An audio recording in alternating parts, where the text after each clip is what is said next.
શ્વાસ લે ત્યારે એક પળ જેટલો સમય એવી 60 પળ જાય ત્યારે એક ઘડી જેટલો સમય જાય અને 60 ઘડી જાય એટલે દિવસને રાત્રિ થાય અને 24 કલાક એવા 30 દિવસનો એક મહિનો 12 મહિનાનું વર્ષ આ પ્રમાણે 14 વર્ષ એક કહેવાય 17,28,000 વર્ષનો સતયુગ 12,96,000 વર્ષનો ત્રેતાયુગ 8,64,000નો દ્વાપરયુગ અને આ કળિયુગ ચાલે છે 4,32,000 વર્ષ એનું આયુષ્ય બતાવેલું છે।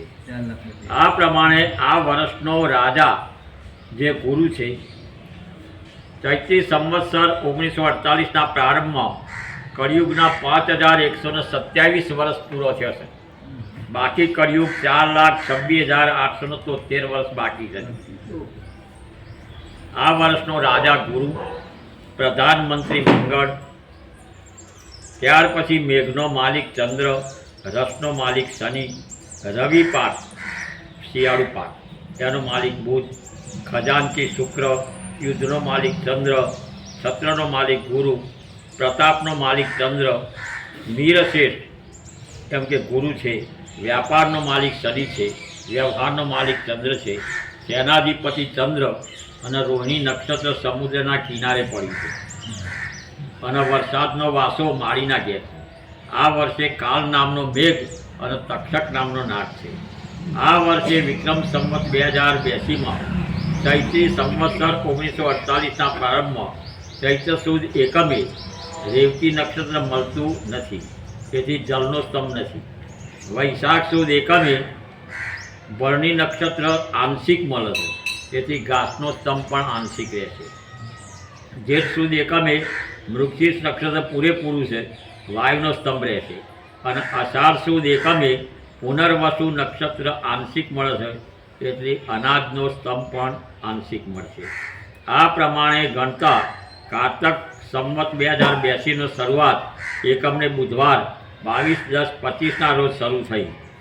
કારતક સુદ બીજને ગુરુવારે ભાઈ બીજ, સંત જલારામ જયંતી સાતમને બુધવારે, વૈષ્ણવી એકાદશી રવિવારે, દેવ દિવાળી બુધવાર 16/11/25 રવિવાર, કારતક વદ 12 સૂર્યની વૃશ્ચિક સંક્રાંતિ અને અમાસ બુધવારે, માગસર સુદ એકમને શુક્રવાર, માગસર સુદ છઠને બુધવારે અન્નપૂર્ણા વ્રત શરૂ થાય। માગસર સુદ 11ને સોમવારે ગીતા જયંતિ, વ્રતની પૂનમ 14ને ગુરુવારે અને પૂનમનો ક્ષય છે। ધનુર્માસનો આરંભ માગસર વદ 12ને મંગળવાર તારીખ 16/12/25થી શરૂ થાય અને અમાવાસ્યા શુક્રવારે। પોષ મહિનો રવિવારે ચંદ્ર દર્શન, શાકંભરી નવરાત્રિ 8મને રવિવારે, પોષ સુધી 14ને શુક્રવાર છે, એ દિવસે પૂનમ ગણાશે, પોષી પૂનમ। અને ત્યાર પછી મકર સંક્રાંતિ પોષ વદ 11ને બુધવારે થશે, 14/1/26 આજે 3:05 સુધી એનો પુણ્યકાળ બતાવેલો છે। મકર સંક્રાંતિનો પુણ્યકાળ 3:05 સુધી રહેશે।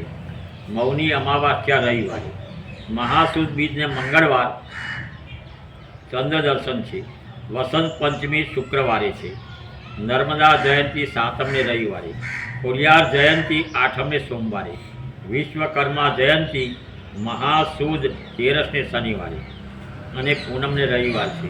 વ્રતની પૂનમ ગુરુ અને એ દિવસે રવિદાસની જયંતિ છે। મહાશિવરાત્રિ મહાવદ 13ને રવિવારે અને અમાસ મંગળવારે। ફાગણ સુદ એકમને બુધવારે ચંદ્ર દર્શન 19/2/26ના રોજ થશે। રમજાન માસના રોજા શરૂ થશે। મહાસુદ 8મને મંગળવારથી ઓળાષ્ટક બેસશે। આમળા 11 મહાસુદ 11ને શુક્રવાર અને 14ને સોમવારે વ્રતની પૂનમ હોળિકા દહન 14એ થવાનું અને પૂનમનો મંગળવારે ધૂળેટી ગણાશે। મહાવદ 14ને બુધવારે અમાવાસ્યા ગણાશે। ચૈત્ર સુધી એકમનો ક્ષય છે 19/3/26 અને ગુરુવાર। ચૈત્રી સંવત્સર શાલિવાહન રાજાનો શાક 1948ની શરૂઆત થશે। ગુડી પડવો ચૈત્રી નવરાત્રિની આરંભ ગુરુવારે થશે। ચંદ્ર દર્શન બીજને શુક્રવારે, રામનવમી 8મને ગુરુવારે, ચૈત્રી નવરાત્રિની સમાપ્તિ 9 અને શુક્રવારે। જૈન મહાવીર જયંતિ તેરસને મંગળવારે, હાટકેશ્વર જયંતિ વ્રતની પૂનમ 14 બુધવારે, ચૈત્રી ઉદયાત પૂનમ હનુમાન જયંતિ પૂનમને ગુરુવારે, ત્યાર પછી ચૈત્ર વદ 11 સોમવારે વરુથીની એકાદશી અને 14 એપ્રિલ મંગળવારે કમૂરતા ઉતરશે. વૈશાખ સુદ એકમને શનિવારે ચંદ્ર દર્શન, વૈશાખ સુદ બીજને રવિવારે પરશુરામ જયંતિ અખાત્રી, ચોથનો ક્ષય છે, પાંચમના મંગળવારે શંકરાચાર્યની જયંતિ, વૈશાખ સુદ 14ને ગુરુવારે નરસિંહ ભગવાનની જન્મ જયંતિ અને પૂનમને શુક્રવારે બુધ પૂનમ ગણાશે અને અમાસ શનિવારે આવશે. ત્યાર પછી અધિક જેઠ આવે છે 17/5/26થી 15/6/26 સુધી અધિક જેઠ મહિનો રહેશે અને એકમને રવિવારે ગંગા દશેરા શરૂ થશે. બીજના સોમવારે ચંદ્ર દર્શન, અધિક જેઠ સુદ 11ને બુધવારે કમળા એકાદશી, ત્યાર પછી 14ને શનિવારે વ્રતની પૂનમ અને વદ 11 અને કમળા એકાદશી ગુરુવારે, વદ 14ને રવિવારે અમાવાસ્યા ગણાશે. બીજો જેઠ સુધી એકમનો ક્ષય છે, બીજના મંગળવારે ચંદ્ર દર્શન, બીજા જેઠ સુધી 30ના બુધવારે રંભાત્રી, જેઠ સુધી 8મને સોમવારે આર્દ્રા બેસશે, જેઠ સુધી 11 નિર્જલા એકાદશી જેને ભીમ 11 કહેવાય, જેઠ સુધી પૂનમને સોમવાર વટ સાવિત્રી પૂનમ ગણાશે. કબીર જયંતિ અમાસને મંગળવારે, અષાઢ સુદ એકમને બુધવારે ચંદ્ર દર્શન, કચ્છી સંવત 2083ની શરૂઆત થશે. ત્યાર પછી અષાઢ સુધી પાંચમ, અષાઢી પાંચમ, અષાઢ સુધી નોમ વડલી નોમ, અષાઢ સુધી 11 શનિવાર દેવકોડી એકાદશી, ત્યાર પછી અષાઢ સુધી 13 સોમવારે જયા પાર્વતી વ્રત શરૂ થશે. પૂનમ અને બુધવારે ગુરુ પૂનમ વ્યાસ પૂનમ ગણાશે. ગૌરી વ્રતનું જાગરણ અષાઢ વદી બીજના શુક્રવારે શરૂ થશે. જયા પાર્વતી વ્રતનું જાગરણ એ દિવસે. દિવાસો હરિયાળી અમાસ બુધવારે થશે. ત્યાર પછી શ્રાવણ સુદ એકમને ગુરુવારથી શિવ પૂજનની શરૂઆત થશે. બીજના શુક્રવારનું ચંદ્ર દર્શન, શ્રાવણ સુદ ચોથને રવિવારે વિનાયક ચોથ દુર્વા ગણપતિ પૂજન, શ્રાવણ સુદ 7મે સ્વાતિ ચંદ્રનો સંયોગ મળે છે. શ્રાવણ સુદ 14ને ગુરુવારે વ્રતની પૂનમ ગણાશે અને પૂનમને શુક્રવારે રક્ષાબંધન મળે છે. ત્યાર પછી વદ 30ને સોમવારે સંકટ ચોથ બોર ચોથ, મંગળવારે ક્ષયતિથિ છે એટલે નાગ પોચમનો ચોથ બે ભેગો છે. છઠના બુધવારે રોધન છઠ, સાતમને ગુરુવારે સીતા સાતમ, શ્રાવણ વદ 8મે જન્માષ્ટમી, નુમ્ન શનિવારે નંદ મહોત્સવ. ત્યાર પછી 12 મંગળવારે ચતુર્થી પક્ષના જૈન પર્યુષણ શરૂ થશે. શ્રાવણ વદ 13 ને બુધવારે પંચમી પક્ષના પર્યુષણ શરૂ થશે અને પીઠોરી અમાસ બુધ શુક્રવારે થશે. ભાદરવા સુદ એકમને શનિવાર છે, રામદેવ પીરના નોરતાની શરૂઆત. ચંદ્ર દર્શન બીજને રવિવારે, કેવડા તીજ સામવેદી શ્રાવણી બીજને સોમવારે, ગણેશ ચતુર્થી મંગળવારે, શ્રાવણ સુદ પાંચમને બુધવારે પંચમી પક્ષ છે. ત્યાર પછી ભાદરવા સુદ છઠને ગુરુવાર બલરામ જયંતિ, ભાદરવા સુદ છઠ ચંદ્ર અને અનુરાધા નક્ષત્રનો સંયોગ થાય છે. ભાદરવા સુધી 8મે શનિવારે દધીચી ઋષિની જન્મ જયંતિ, અષાઢ સુધી 11 પરિવર્તની એકાદશી જેને જળજીલના એકાદશી આપણે કહીએ. ત્યાર પછી ભાદરવા સુધી 12 બુધવારે વામન જયંતિ, ભાદરવા સુદ 14 શુક્રવારે અનંત ચૌદશ, ગણેશ વિસર્જન, ભાદરવા પૂનમ અંબાજીનો મેળો અને શનિવારે 26/9/26ના રોજ ભાદરવા વદ એકમના રવિવારથી શ્રાદ્ધ પક્ષ શરૂ થશે અને અમાસના શનિવારે સર્વ પિતૃ અમાસ શરૂ થાય છે. હા બોલો. અરે આવું છું યાર, તમે ભેગા ના થવા પછી મને કે કેટલી વાર છે તો મેળા આવે આવ્યો હેડો હોય. હા કેટલી વાર છે થાય આવું આવી પાછો તો વચીને આવ્યો આવતો એક જ. ત્યાર પછી આસો સુદ એકમને રવિવારે શારદીય નવરાત્રિનો આરંભ થશે. ગળાની સ્થાપના સુદ બીજને સોમવારે ચંદ્ર દર્શન છે. નવરાત્રિમાં સાતમની વૃદ્ધિ તિથિ છે. આઠમ સોમવાર છે. મહાનોમ મંગળવારે છે. દશેરા નોમના મંગળવારે ગણાશે 20-10-26ના રોજ. શરદ પૂનમ વ્રતની પૂનમ 14ના રવિવારે. ત્યાર પછી કડવા ચોથ જે ગુરુવારે છે. આસો વધ સાતમને રવિવારે કાલાષ્ટમી રવિ પુષ્ય યોગ છે. અને આસો વધ 11ને ગુરુવારે રમા એકાદશી. 12ના શુક્રવારે ધનતેરસ ધન્વંતરી પૂજન. 13ના શનિવારે કાળી ચૌદશ છે. ત્યાર પછી વધ 14ના રવિવારે અમાવાસ્યા દિવાળી ગણાશે. શારદા પૂજન એ દિવસ થશે 14ના દિવસે.